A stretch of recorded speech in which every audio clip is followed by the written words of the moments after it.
Thankfully, no such restrictions in India yet. India is still in the midst of a digital boom.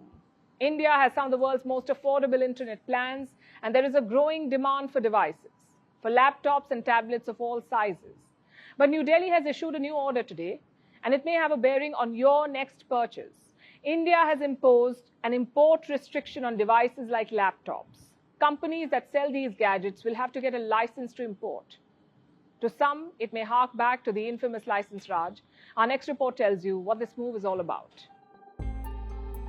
If you've ever tried to buy a laptop, your search for the perfect device might follow a series of predictable steps. You probably begin with a Google search and type in words like best laptops under 50,000.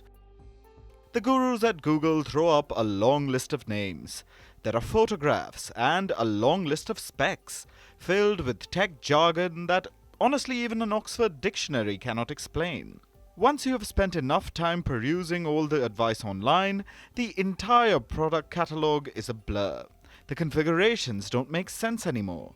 What you're left with are just names like HP, Dell, Samsung, and Apple. Your choice probably hinges on the brand. Have you ever wondered why there are no Indian names among the top brands? Probably because there are not enough laptops made in India. That's true for personal computers and tablets too. India wants to fix that problem. It has come up with new rules, a new licensing requirement for companies to follow. Until now, such devices could have been imported freely. There were no requirements as such. But that's about to change. Now, manufacturers would need a license to get their products to India. Why make the process harder? The intention is to get these companies to make in India. That isn't really happening right now. From April to June this year, almost $20 billion worth of electronics were imported to India. This includes laptops, tablets, and personal computers. These devices make up almost 1.5% of India's total imports in a year. Nearly half of this supply comes from China right now. New Delhi wants to change that. There are now incentives on offer. Earlier this year, India announced a $2.1 billion scheme. How does it work? If the manufacturers make in India and exceed an annual target, they'll be entitled to a cashback on the goods that leave the factory. There will be a ripple effect on the economy too.